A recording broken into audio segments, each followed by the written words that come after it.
Good morning and सुप्रभात। आप सभी को फिर से अपना प्रगतिशील क्लासेस पर स्वागत है। चलिए दोस्तों, पिछले क्लास में हम लोग अवस्था के परिवर्तन के बारे में बता रहे थे। अवस्था के परिवर्तन का मतलब क्या होता है? एक अवस्था से दूसरी अवस्था में परिवर्तन करने की प्रक्रिया को ही कहते हैं अवस्था में परिवर्तन। अवस्था में परिवर्तन की दो कारण होता है दोस्तों, कई कारण होते हैं जो अवस्था में परिवर्तन होता है। अवस्था में परिवर्तन होने के लिए ताप एंड दाब की जरूरत पड़ती है। अन्य कारकों पर भी निर्भर करता है। कहने का मतलब ये होता है कि दोस्तों, अवस्था में परिवर्तन होने में निम्न कारकों पर निर्भर करता है, जैसे ताप एंड दाब और बहुत सारा चीज़ों इत्यादि। ताप में क्या होता है दोस्तों? ताप क्या जरूरत है सर? दाब की क्या जरूरत है अवस्था में परिवर्तन करने की? अगर ठोस से सॉलिड में जाइएगा, अगर ठोस से लिक्विड में जाइएगा, वहाँ ताप की जरूरत पड़ेगा। लिक्विड से गैस में जाइएगा या लिक्विड को गैस में परिवर्तन करना चाहेंगे आप लोग, तो वहाँ पर ताप की जरूरत पड़ेगा। कहने का मतलब ये होता है, अवस्था में परिवर्तन, एक अवस्था से दूसरी अवस्था में परिवर्तन करने के लिए निम्न कारकों पर निर्भर करता है, जैसे ताप एंड दाब। एक अवस्था से दूसरी अवस्था में परिवर्तन करने के लिए कितने प्रक्रियाओं की जरूरत पड़ती है सर जी? एक अवस्था से दूसरी अवस्था में परिवर्तन करने के लिए 8 प्रक्रियाएं होती है। 8 प्रक्रियाएं कहलाती है, यानी 8 प्रक्रिया की जरूरत पड़ती है। पहला क्या है? प्रगलन, वाष्पीकरण, संघनन, हिमीकरण, ऊर्ध्वपातन, निक्षेपण, आयनोजाइजेशन, डीआयनोजाइजेशन। कहने मतलब एक अवस्था से दूसरी अवस्था में किस प्रक्रिया के द्वारा किस प्रक्रिया द्वारा परिवर्तन करते हैं, वो ये प्रक्रिया है। उस प्रगलन क्या होता है, वाष्पीकरण क्या होता है, संघनन क्या होता है, हिमीकरण क्या होता है, ऊर्ध्वपातन क्या होता है, निक्षेपण क्या होता है, आयनोजाइजेशन क्या होता है, डीआयनोजाइजेशन क्या होता है। कहने का मतलब है कि एक एक करके देखते हुए आगे की ओर बढ़ेंगे। उत्पादन कब होगा, संघनन कब होगा, वाष्पीकरण कब होगा, डीआयनोजाइजेशन कब होगा, आयनोजाइजेशन कब होगा। सीधा सीधी आप लोग इतना दिमाग में बैठा लीजिएगा कि एक अवस्था से दूसरी अवस्था में परिवर्तन करने के लिए निम्न प्रक्रियाएं होती है, यानी 8 प्रक्रिया होती है। कभी कभी एग्जाम पूछता है, डायरेक्ट हिमीकरण का परिभाषा दे देता है, कभी कभी ऊर्ध्वपातन का परिभाषा दे देता है, या तो डायरेक्ट इस प्रकार करता है, इनमें से कौन सा ऊर्ध्वपातन प्रक्रिया के द्वारा द्रव्य में परिवर्तन हुआ, इस प्रकार का भी क्वेश्चन आता है दोस्तों। पहले या तो परिभाषा दे देगा या तो एग्जाम्पल दे देगा। एग्जाम्पल से पूछा इनमें से कौन सा ऊर्ध्वपातन प्रक्रिया द्वारा द्रव्य में परिवर्तन हुआ। द्रव्य में परिवर्तन होने के लिए निम्न कारकों पर निर्भर करता है, जैसे ताप एंड दाब। सिर्फ आप मेरे साथ बने रहिएगा। केमिस्ट्री हो, साइंस में फिजिक्स, केमिस्ट्री, बायोलॉजी, सब एग्जाम में आपका धुआं होकर के रहेगा। चलिए दोस्तों, वाष्पीकरण क्या होता है पहले एक करके देखते हैं। प्रगलन, देखिए दोस्तों, देखिए द्रव से अगर ठोस में परिवर्तन करते हैं, अगर कोई वस्तु या कोई मैटर लिक्विड में उसको सॉलिड अवस्था में परिवर्तन करते हैं, किस प्रक्रिया के द्वारा? हिमीकरण के द्वारा। जब कोई वस्तु जम जाता है, जैसे फ्रिज में रखे हुए पानी बर्फ बन जाता है, वहां पर एक प्रक्रिया होती है जिसको बोलते हैं हिमीकरण, मतलब फ्रीजिंग पॉइंट्स। ठोस से लिक्विड में आते हैं तो उसको बोलते हैं विगलन या तो प्रगलन। विगलन या तो प्रगलन। अगर ठोस से लिक्विड में बदलना चाहते हैं, उस प्रक्रिया को बोलेंगे विगलन या तो प्रगलन। द्रव से अगर गैस में जाते हैं तो वाष्पीकरण। द्रव से गैस में जाते हैं मतलब द्रव कोई मैटर है उसको गैस में चेंज करना चाहेंगे तो उस प्रक्रिया को क्या बोलेंगे? वाष्पीकरण।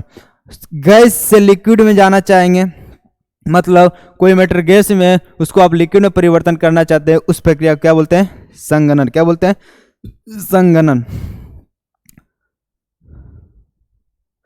अगर कोई मैटर ठोस में है उसको आप गैस में परिवर्तन करना चाहते हैं, उसको बोलते हैं ऊर्ध्वपातन। अगर सर ठोस से सीधा गैस में कैसे परिवर्तन, ध्यान सुनिएगा दोस्तों, कोई मैटर ठोस सॉलिड अवस्था में, सॉलिड स्टेट में, उसको हम गैस में परिवर्तन करना चाहते हैं, उस प्रक्रिया को ऊर्ध्वपातन बोलते हैं। सर अब अधिकांश मैटर ये होता है, पहले ठोस होता है, फिर लिक्विड में चेंज होता है, लिक्विड से फिर गैस में चेंज होता है। लेकिन कुछ ऐसी भी वस्तु होती है पहले सॉलिड से डायरेक्ट गैस में परिवर्तन कर सकते हैं, जैसे कपूर हो गया, नेपेथिलीन हो गया, ये सब इत्यादि वगैरह पदार्थ क्या होता है? डायरेक्ट ठोस से गैस में परिवर्तन हो जाता है। जैसे कपूर को जलाते हैं ना दोस्तों, कपूर को जब जलाते हैं तो सॉलिड अवस्था में रहता है कपूर, अगर जब जलाते हैं क्या गैस अवस्था में होता है कि नहीं होता है? इस प्रक्रिया को क्या बोलते हैं? ऊर्ध्वपातन। क्या बोलते हैं? उत्पादन। सीधा सीधे आपसे क्वेश्चन आएगा, ठोस से सीधे गैस में परिवर्तन करने की प्रक्रिया को क्या बोलते हैं? ऊर्ध्वपातन। ज्यादातर क्वेश्चन उत्पादन से ही आता है, यहाँ से या तो इसका एग्जाम्पल पूछ देगा ठोस जलता हुआ कपूर किस प्रक्रिया है, कौन सी प्रक्रिया, उद्रपातन, वाष्पीकरण या प्रगलन या इनमें से कोई नहीं, क्या होगा, उद्रपातन। अगर कोई वस्तु गैस से प्लाज्मा अवस्था में चला जाता है, किधर, गैस, कोई मैटर गैस है, ठीक है, गैस को अगर हम लिक्विड में परिवर्तन, सॉरी, गैस को अगर हम प्लाज्मा, P4 प्लाज्मा में परिवर्तन करना चाहेंगे तो उसको बोलते हैं आयनोजाइजेशन। क्या बोलते हैं, आयनोजाइजेशन। अभी जस्ट कुछ दिन पहले या कुछ पहला लेक्चर में बताए थे, अगर गैस को भारी भरकम तापमान पर गर्म करते हैं या तापमान देते हैं तो वो आयनीकृत हो जाता है, मतलब आयनोजाइजेशन हो जाता है। उसी तरह गैस को अगर प्लाज्मा में परिवर्तन करना चाहते हैं तो उसको क्या करना पड़ेगा, आयनोजाइजेशन। आयनोजाइजेशन मतलब आयनीकृत। आयनीकृत करने पर एक नया पदार्थ का निर्माण होता है जिसका नाम है P4 प्लाज्मा। इसी तरह गैस को अगर प्लाज्मा में परिवर्तन करना चाहते हैं उस प्रक्रिया को बोलते हैं आयनोजाइजेशन। क्या बोलते हैं, आयनोजाइजेशन। जस्ट इसका उल्टा, अगर P4 से G4 गैस में जाना चाहते हैं तो उसको बोल देंगे डी आयनोजाइजेशन। क्या बोलेंगे, डी आयनोजाइजेशन। बात को समझिएगा, यहां से भी क्वेश्चन आता है।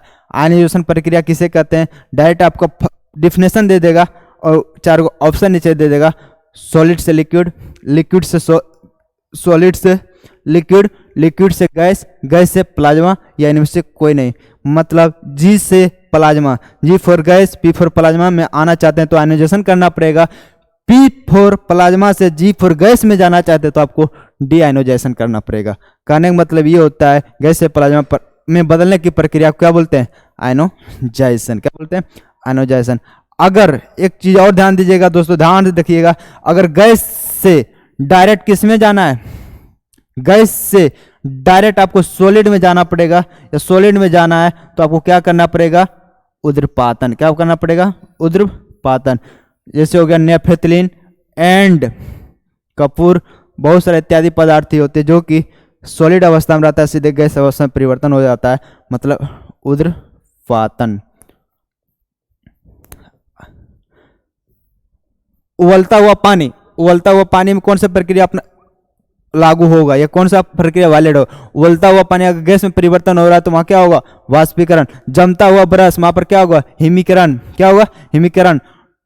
पिघलता हुआ बर्फ, उसमें कौन सा होगा, पिघलता हुआ बर्फ। पिघलता हुआ बर्फ मतलब सॉलिड से लिक्विड में आ रहा है, सॉलिड से लिक्विड में आएगा, कौन सा प्रक्रिया होगा, प्रगलन। क्या होगा, प्रगलन।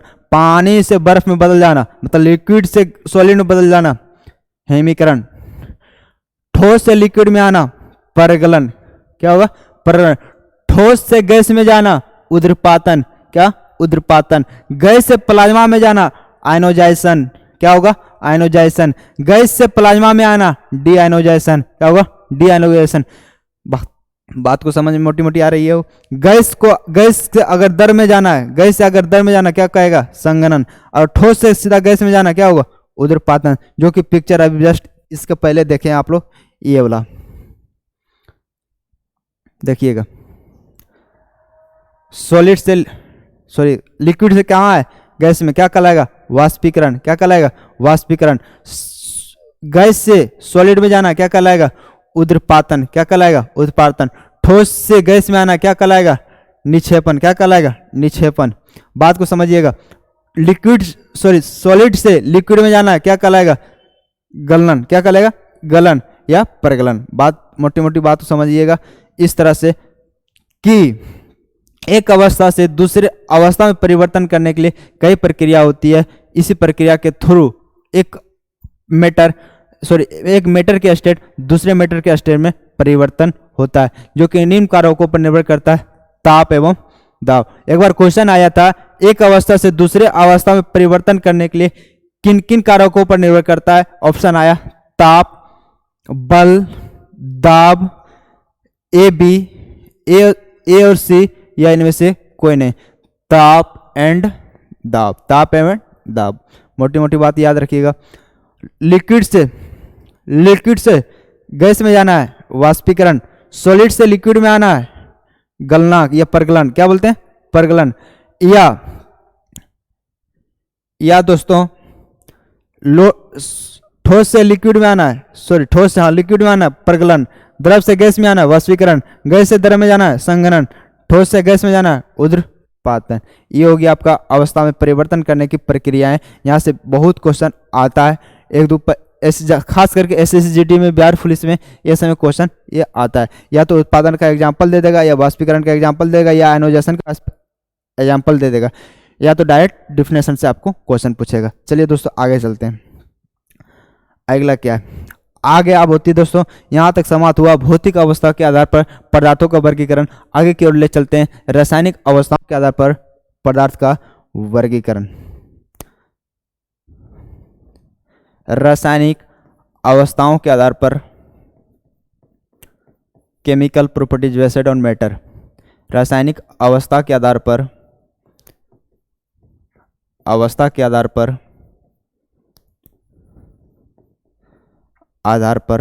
पदार्थ का वर्गीकरण। रासायनिक अवस्था के आधार पर पदार्थ का वर्गीकरण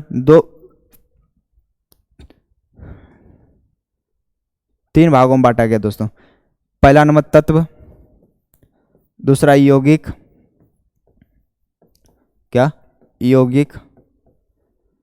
तीसरा मिश्रण। क्या है? मिश्रण। इसको आप ये दोनों को आप बोल सकते हैं शुद्ध पदार्थ, इसको बोल सकते हैं अशुद्ध पदार्थ। देखिएगा, रासायनिक अवस्था के आधार पर जो सॉलिड या मैटर जो होती है उसको तीन स्टेट में बांटा गया, तीन भागों में बांटा, या तीन प्रकार के होते हैं। जो बोलना चाहते हैं बोल सकते हैं, तत्व, यौगिक एंड मिश्रण। यहाँ तो समझ में आ गया आप लोग को बात मोटी मोटी सर। चलिए आगे की ओर चलते हैं। सर तत्व क्या होता है, यौगिक क्या होता है और मिश्रण क्या होता है? चलिए तत्व देखिए, तत्व उसको बोलेंगे जो एक ही प्रकार के परमाणु से निर्मित पदार्थ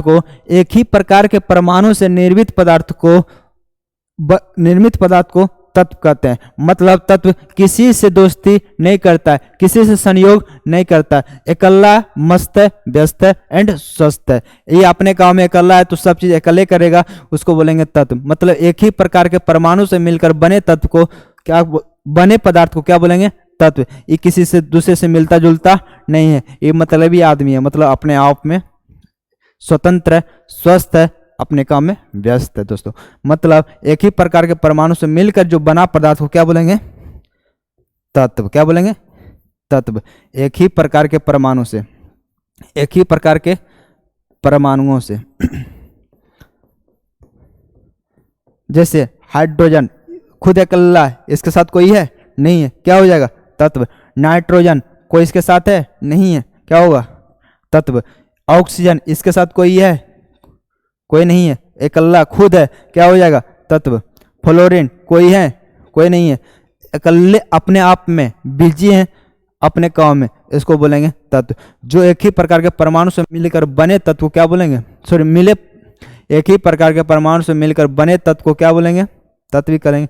या एक ही प्रकार के स्वयं निर्मित होती है, क्या होते हैं? सॉरी, किसी से मतलब दूसरे से कंपोनेंट या दूसरे कंपोजिशन या दूसरे से रिएक्शन नहीं करता है, इसीलिए कहा जाता है तत्व किसी रासायनिक अभिक्रिया में भाग खुद नहीं लेता। या तो एक तरह से कह सकते हैं वह शुद्ध पदार्थ जो भौतिक या रासायनिक विधि द्वारा एक से अधिक पदार्थों में विभक्त नहीं करते हैं, उसको बोलते हैं तत्व। वह शुद्ध पदार्थ जो किसी भौतिक या रासायनिक विधि द्वारा एक से अधिक पदार्थों में विभक्त नहीं किया जा सकता है, उसको बोलेंगे तत्व। जैसे हाइड्रोजन, नाइट्रोजन, ऑक्सीजन, फ्लोरीन, ये सब क्या हो गया? तत्व। मतलब एक ही प्रकार के बनाओ। अगर यही बात हाइड्रोजन H2O बना लेगा, HCl बना लेगा, HNO3 बना लेगा, तो ये सब क्या हो जाएगा? यौगिक। क्या हो जाएगा? यौगिक। क्योंकि हाइड्रोजन के साथ कौन आ गया? ऑक्सीजन। हाइड्रोजन के साथ कौन आया? क्लोरीन। हाइड्रोजन के साथ कौन आ गया? NO3। ये कल्ला नहीं, किसी और के साथ है, किसी और के साथ है, क्या कहलाएगा? यौगिक। मतलब एक ही प्रकार के परमाणु से मिलकर बने पदार्थ को क्या बोलेंगे? तत्व। चलिए दोस्तों, तत्व का एक प्रॉपर्टीज होता है, क्या तत्व का क्या प्रॉपर्टीज होता है?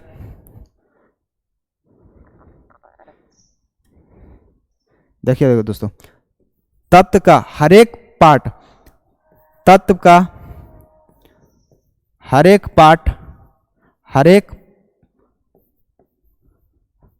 एक पार्ट का कंपोजिशन, हर एक पार्ट का कैरेक्टर यानी गुण, एटॉमिक नंबर,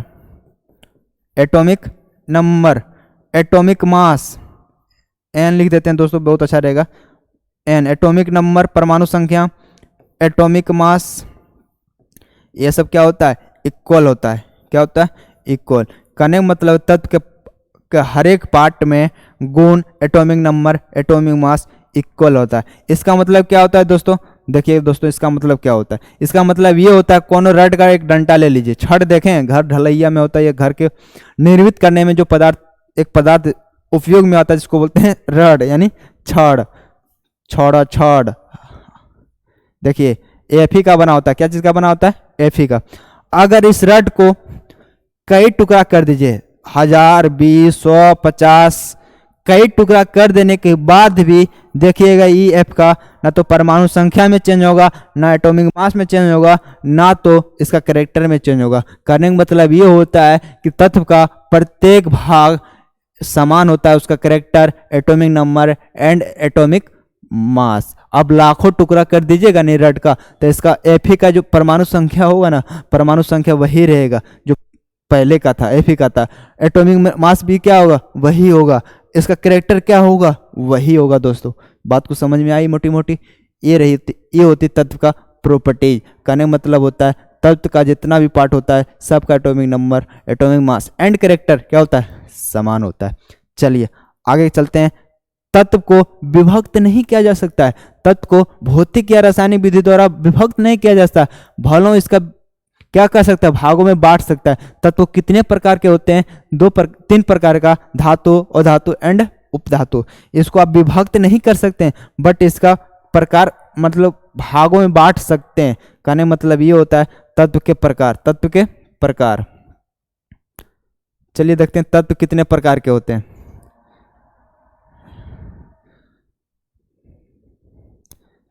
तत्व के प्रकार, तत्व 3 प्रकार के होते हैं, एक धातु,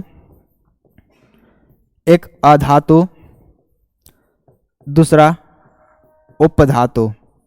क्या होता है उपधातु। ये चालक की तरह काम करता है, ये चालक की, ये कुचालक की तरह मतलब और चालक की तरह,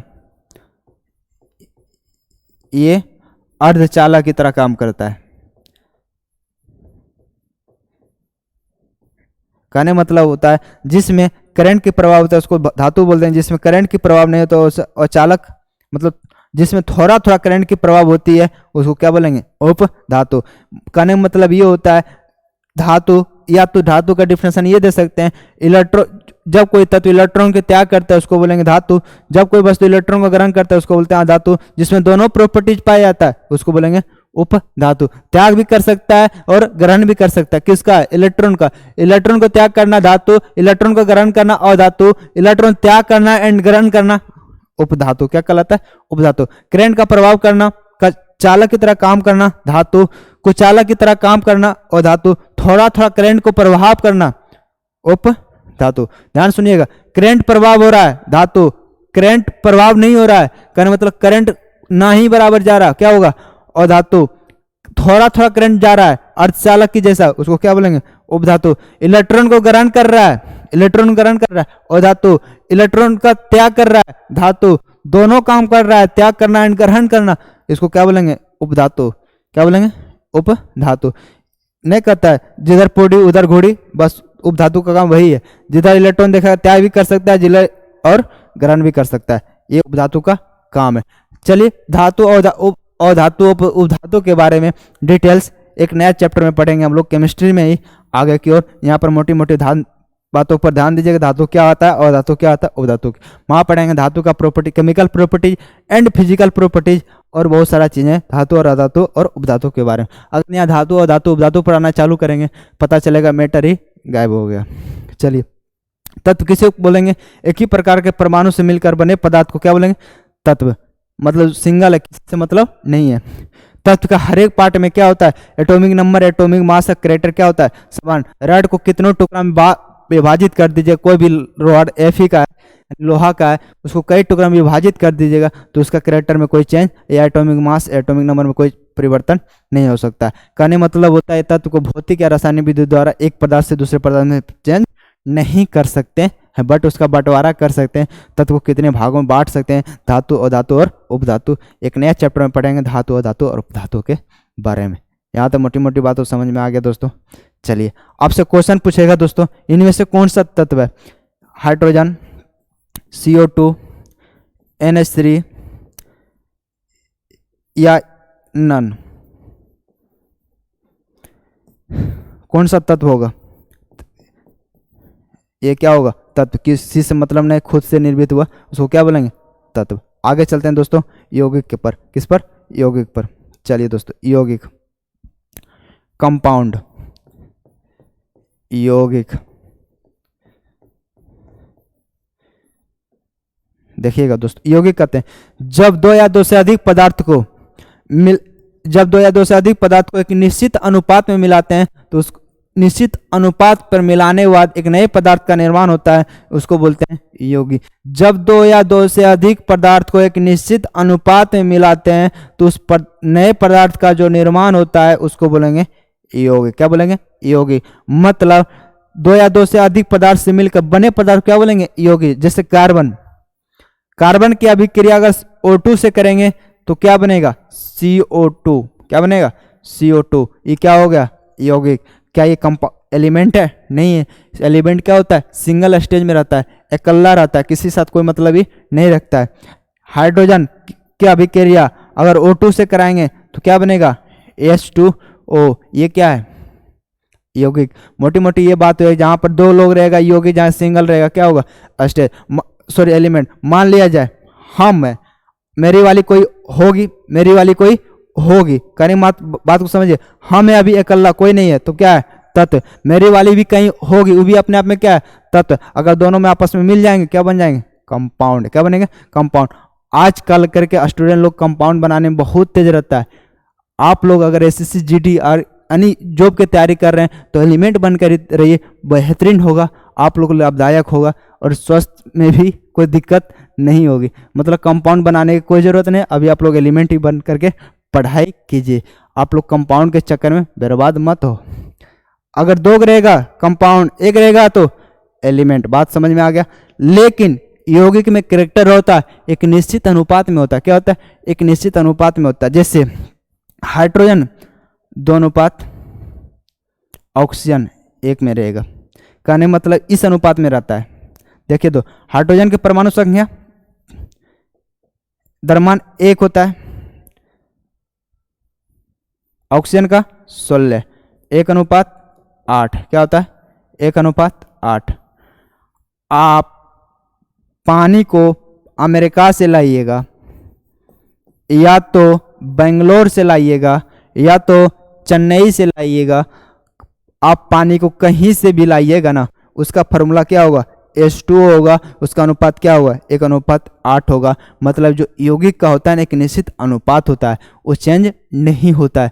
अगर कोई पदार्थ का निश्चित अनुपात होता है वो क्या कहलाएगा? यौगिक। जिसका फार्मूला होगा यौगिक, जिसका फार्मूला नहीं होगा आगे पढ़ाएंगे मिश्रण। सीधा बात है, जो सिंगल रहेगा तत्व, जो दो लोग के साथ रहेगा यौगिक। बट किस अनुपात में रहना चाहिए? एक निश्चित अनुपात में रहिए। जैसे पानी को कहीं से भी लाइए, गड्ढा खोद के लाइए, कुआं से लाइए, चापाकल से लाइए, अमेरिका से लाइए, अफ्रीका से लाइए, कहीं से भी लाइएगा ना, तो उसका फॉर्मूला क्या होगा? H2O होगा। H2 जब होगा तो उसका किस अनुपात में होगा? 1:8 में होगा। क्या होगा? 1:8 में होगा, एक निश्चित अनुपात में होगा, तो क्या कहलाएगा? यौगिक। यौगिक का सबसे बड़ा कैरेक्टर ये होता है कि वो एक निश्चित अनुपात में रहता है। दूसरी बात ये कैरेक्टर होता है, उसको भौतिक विधि द्वारा अलग नहीं किया जा सकता है। उसको भौतिक विधि द्वारा अलग नहीं किया जा सकता है। उसको रासायनिक विधि द्वारा रासायनिक विधि द्वारा आप अलग कर सकते हैं, बट चांस नहीं, कर सकते हैं, लेकिन भौतिक विधि द्वारा उसको अलग नहीं कर सकते हैं। यौगिक में तीसरा कैरेक्टर ये होता है दोस्तों, यौगिक का गुण उससे मिलकर बने तत्वों का गुण से बहुत ही अलग होता है। मतलब यौगिक का गुण उनसे बने तत्वों का गुण, ये दोनों तत्वों का गुण क्या होता है? बहुत ही अलग होता है। CO2 का कैरेक्टर कुछ और होगा, क्योंकि कार्बन डाइऑक्साइड बन गया। क्या बन गया? Carbon dioxide. कार्बन का कैरेक्टर कुछ और होगा, ऑक्सीजन का कैरेक्टर कुछ और होगा। CO2 बन गया, इसका भी कैरेक्टर क्या हो? कुछ और होगा। जैसे हाइड्रोजन का अभिक्रिया O2 से करवाएं तो H2O बना। मतलब यौगिक का गुण ये क्या हो गया? यौगिक का गुण उनसे मिलकर बने तत्वों का गुण क्या होता है? अलग अलग होता है। क्या होता है? अलग अलग होता है। ये 3 प्रॉपर्टी बहुत ही लाभदायक होता है। कभी कभी एग्जाम में आ जाता है कि जब 2 या 2 से अधिक पदार्थ को एक निश्चित अनुपात में मिलाते हैं उसे क्या कहते हैं, मिश्रण, यौगिक, तत्व या इनमें से कोई नहीं, यौगिक। जहाँ निश्चित अनुपात आ गया, जहाँ फार्मूला आ गया या किसी के साथ आ गया, जैसे CO2 2 या 2 से अधिक लोगों के साथ आ गया, क्या होगा, यौगिक। बात को समझ में आ गया। आपसे क्वेश्चन ये रहा, अगर समझ गए तो इसका जवाब दीजिएगा दोस्तों। इनमें से कौन सा यौगिक है, CO2, हाइड्रोजन, नाइट्रोजन या इनमें से कोई नहीं। यौगिक की बात करें, 2 आ गया, फार्मूला आ गया, क्या होगा, यौगिक। ये दोनों क्या होगा, एलिमेंट। क्या होगा, एलिमेंट। बात को समझिए। जो सिंगल स्टेज में रहेगा एलिमेंट, जो कंपाउंड स्टेज में रहेगा, सॉरी 2 या 2 से अधिक लोगों के साथ रहेगा, क्या बुलाएगा, उसको बोलेंगे कंपाउंड। बात को समझ में आ गया। मोटी मोटी सीधा सीधी ठेठी भाषा में समझ सकते हैं तो इस तरह समझिए, जिसका शादी ना हुआ तत्व, जिसका शादी हो गया यौगिक। कोई दिक्कत, आगे की ओर चलिएगा। जिसका फार्मूला रहेगा यौगिक, जो सिंगल स्टेज में रहेगा तत्व। आपसे अगर आप समझ गए, एक और क्वेश्चन का आंसर दीजिएगा दोस्तों। ये इनमें से कौन सा तत्व है, तत्व है,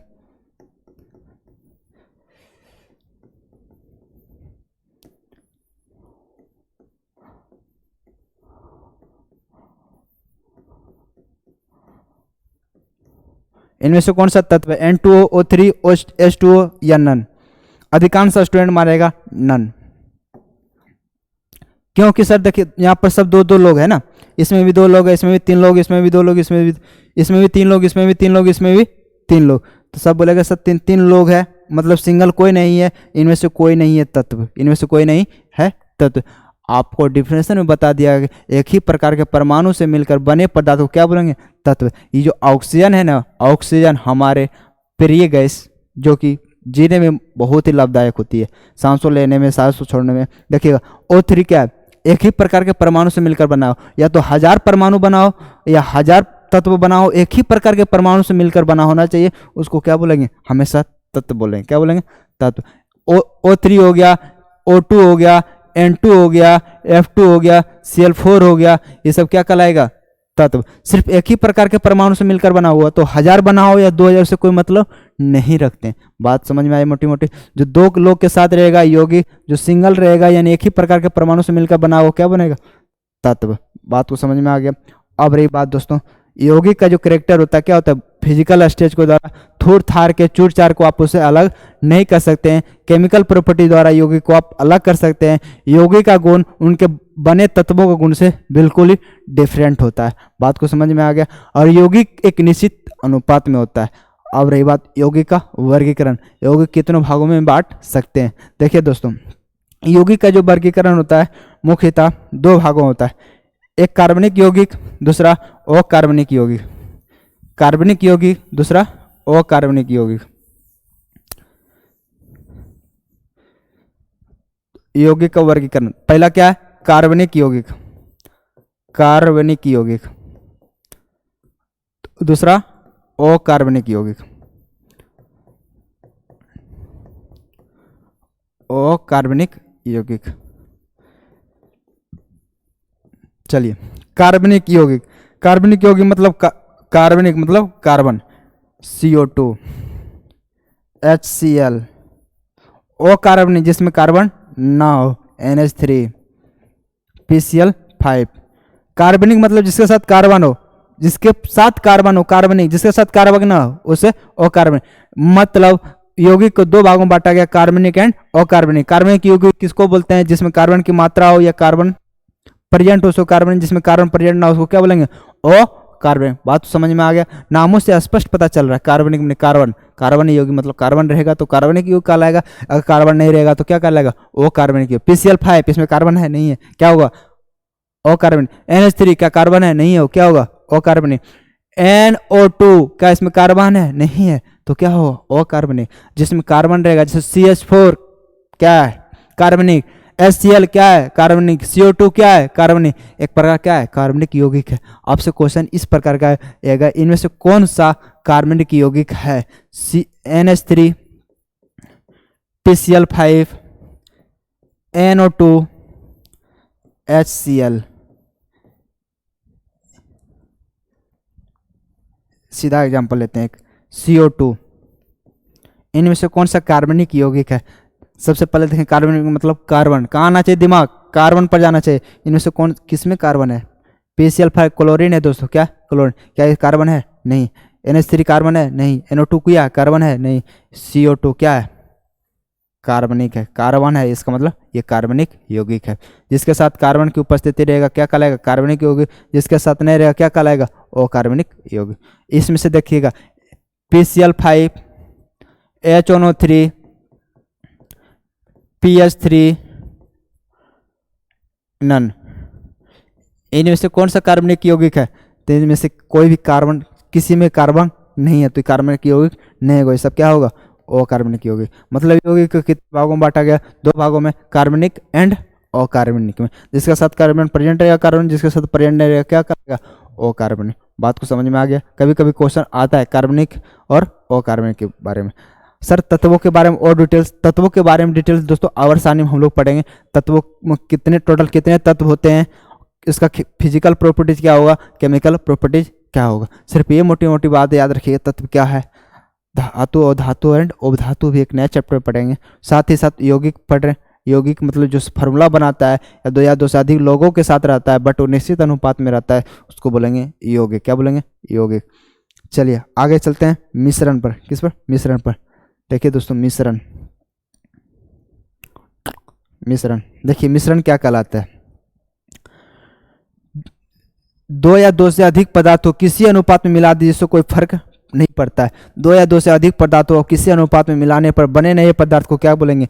मिश्रण। क्या बोलते हैं? मिश्रण। इसको इंग्लिश में बोलते हैं मिक्सचर। क्या बोलते हैं? मिक्सचर। आप लोग मिक्सचर भली बात है आप लोग खाए होंगे दुकान में 5 रुपये वाला मिक्सचर, उसमें देखिए थोड़ा सा किशमिश मिला हुआ रहता है, किसी का दाल, मसूर का दाल रहता है या चना का दाल रहता है, बहुत सारा पार्ट रहता है उसमें, बहुत सारा अलग अलग चीज़ें मिला हुआ रहता है। मतलब जब दो या दो से अधिक पदार्थ को एक निश्चित अनुपात में नहीं मिलाते, किसी प्रकार को आप मिलाकर रख दीजिए, वो क्या बनाएगा? मिश्रण। मिश्रण कोई फार्मूला नहीं होता बट यौगिक का क्या होता है? फार्मूला होता है। मिश्रण का कोई फार्मूला नहीं होता है बट यौगिक क्या होता है? फार्मूला होता है। बात को समझिएगा। इसका कोई अनुपात नहीं होता है और निश्चित अनुपात रहता है। आप मिक्सचर जो खाए होंगे क्या उसमें निश्चित अनुपात में मिला रहेगा? 50 ग्राम दाल, 50 ग्राम किशमिश, 50 ग्राम छोड़ा, 50 ग्राम बहुत सारा मिक्सचर, 50-50 ग्राम का सब चीज़ मिला हुआ रहता है मिक्सचर में क्या? नहीं, सब थोड़ा थोड़ा मात्रा में रहता है, एक निश्चित अनुपात में नहीं रहता। क्या होता है? अनिश्चित अनुपात में रहता है।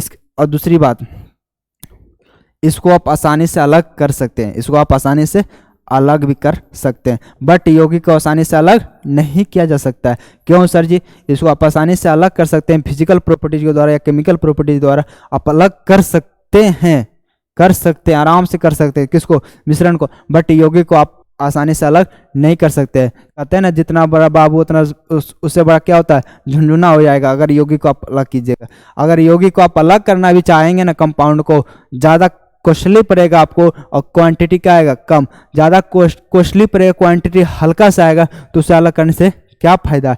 अगर भाई मिश्रण को थोड़ा सा भी मेहनत कीजिएगा तो आराम से मिश्रण को अलग कर सकते हैं। कोई भी पदार्थ को अगर अनिश्चित अनुपात में मिला दीजिएगा या मिलाकर रख दीजिएगा, क्या कहलाएगा? मिश्रण कहलाएगा। और मिश्रण को क्या कोई फार्मूला होता है? नहीं। जैसे दूध का कोई फार्मूला होता है? नहीं। बालू और पानी का कोई फार्मूला होता है? नहीं। मिट्टी और पानी को मिला देंगे उसमें कोई फार्मूला बनेगा? नहीं बनेगा। कहने मतलब ये होता है मिश्रण कोई फार्मूला नहीं होता, इससे आसानी से आप अलग कर सकते हैं फिजिकल प्रॉपर्टीज द्वारा या तो को केमिकल प्रॉपर्टीज के द्वारा। यहाँ बात मोटी मोटी समझ में आ गया मिश्रण का। इसका कोई फार्मूला नहीं होता है, यह अनिश्चित अनुपात में होता है, ये इसको आप आसानी से अलग कर सकते हैं। इसका एग्जाम्पल एक समझाइएगा सर जी। जैसे बालू और मिट्टी, बालू और पानी, बालू और पानी, आप इसको अब मिलाकर रख दीजिए, क्या बनेगा? मिश्रण। इसका कोई निश्चित अनुपात है? इसका कोई फार्मूला होगा? नहीं होगा। तो क्या होगा? मिश्रण होगा। बात समझ में आई मोटी मोटी। मिश्रण क्या है? दो से अधिक पदार्थ को एक अनिश्चित अनुपात में मिलाने पर नए पदार्थ का निर्माण होना क्या कहलाएगा? मिश्रण। इसका कोई फार्मूला नहीं होता है, इसका अनिश्चित अनुपात होता है, आसानी से अलग कर सकते हैं। आप यौगिक को अलग नहीं कर सकते हैं। आप बोलिएगा सर जी मिश्रण को अलग कर सकते हैं, इसका भी कोई प्रक्रिया होगा, कोई भी प्रोसेस तो होगा ना। तो आगे की वीडियो में पढ़ेंगे हम लोग इसका क्या प्रोसेस है, बट अभी तक ये पढ़ेंगे मिश्रण का प्रकार, मिश्रण को कितने भागों में बांटा गया है। मिश्रण का जो पदार्थ दो भागों में बांटा गया दोस्तों। पहला क्या है समांगी मिश्रण, दूसरा क्या है विषमांगी मिश्रण। ध्यान से सुनिएगा, मिश्रण कोई भी फॉर्मूला नहीं होता है, इसका एक अनिश्चित अनुपात होता है, ये आसानी से अलग कर सकते हैं। अब देखते हैं दोस्तों मिश्रण का प्रकार। मिश्रण का प्रकार, मिक्सचर का प्रकार, मिश्रण का प्रकार, समांगी मिश्रण, समांगी मिश्रण, दूसरा होता है विषमांगी मिश्रण, विषमांगी मिश्रण।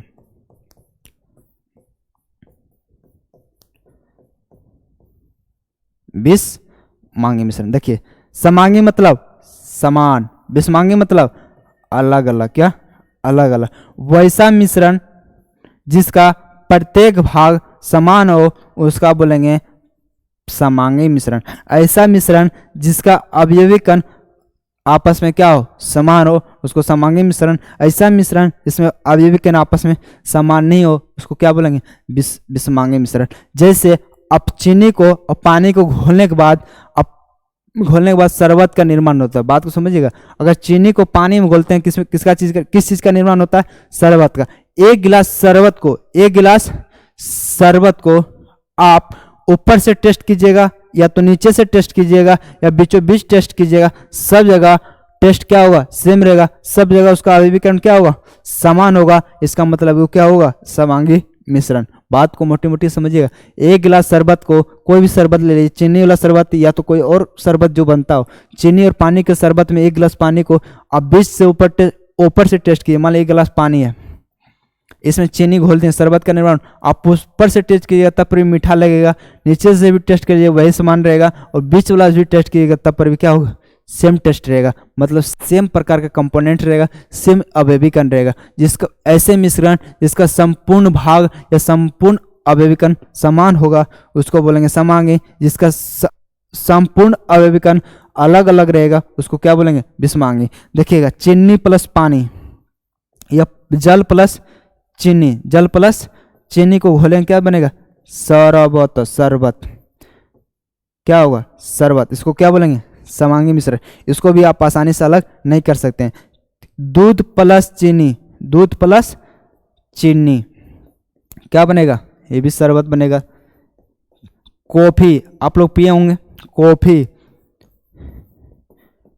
टी मॉर्निंग के टाइम में एंड इवनिंग के टाइम में आप लोग जरूर इसको लेते होंगे, कॉफी एंड टी को। ये भी अपने आप में कौन सा मिश्रण है समांगी मिश्रण है। इसका टी और कॉफी, जल, दूध एंड चीनी, जल एंड चीनी, इसमें जो शरबत बनता है इसका भी प्रत्येक भाग क्या होता है समान।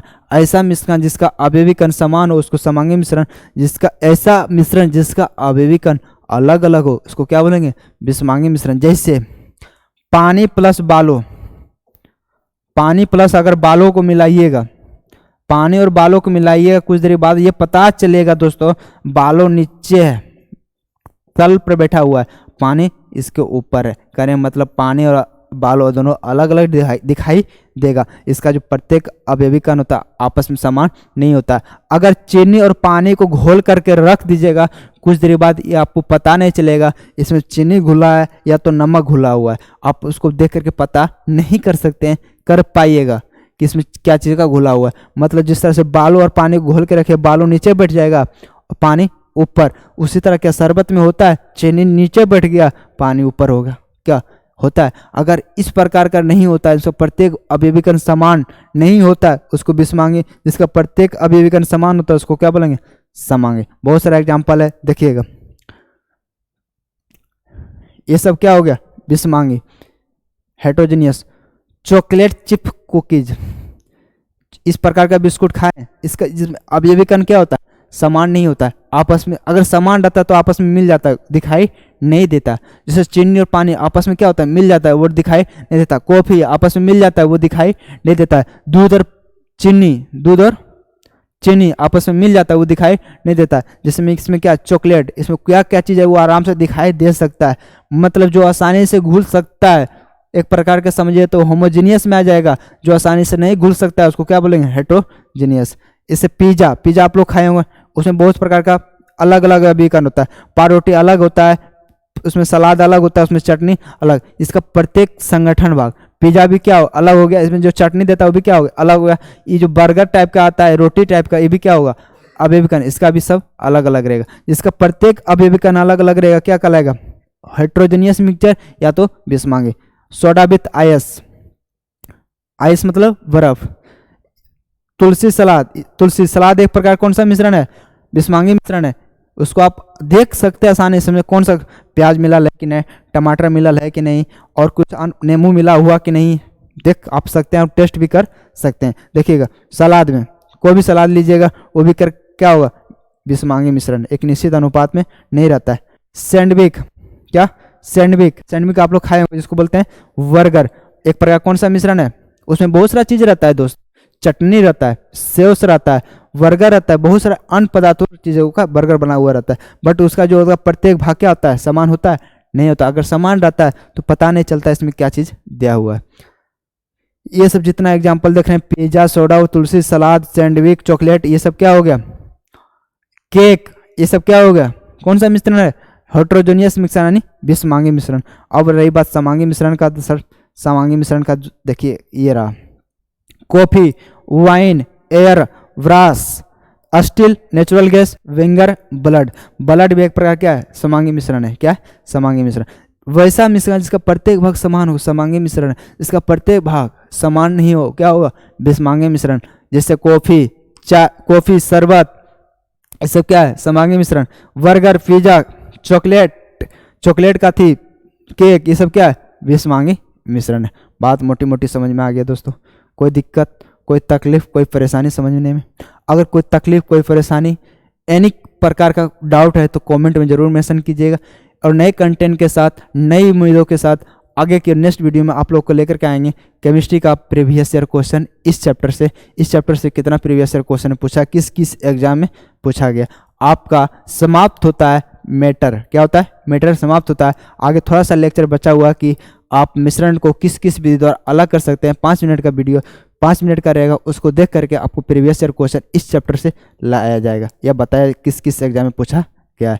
मिलते हैं फिर नए वीडियो में, तब तक पढ़ाई कीजिए, मस्त रहिए, अपने लाइफ में व्यस्त रहिए, उसके साथ अपने आसपास में स्वास्थ्य पर भी ध्यान दीजिए। अगर कोई तकलीफ, कोई परेशानी, पेट दर्द, माथा दर्द, एनी प्रकार का दर्द हो कमेंट में जरूर मेंशन कीजिएगा, उसका रिप्लाई जरूर देंगे। एक हमारे दोस्त बहुत ही फ्रेंडली है, जिसका नाम है RK मोटिवेशन, वो अपना चैनल शायद बना के रखा है या तो कोई उसका नाम ही होगा RK मोटिवेशन।